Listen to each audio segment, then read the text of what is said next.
Welcome! In front of me I have Honor Watch GS3 and I'm gonna show you how to adjust the sound volume on this watch.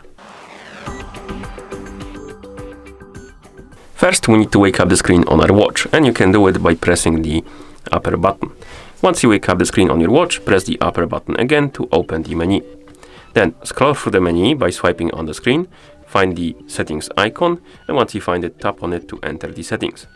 In settings, find the option called the volume, and once you find it, tap on it, and here select volume by tapping on it.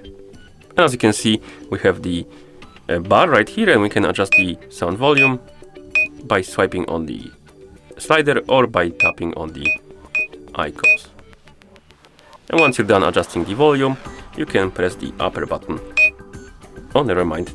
Upper and lower button also allows you to adjust the volume. So to go back, we need to swipe right on the screen, like this. And then we can press the upper button to go back to watch face. And that's how you adjust the sound volume on this watch. Thank you for watching. If you found this video helpful, please consider subscribing to our channel and leaving a like on the video.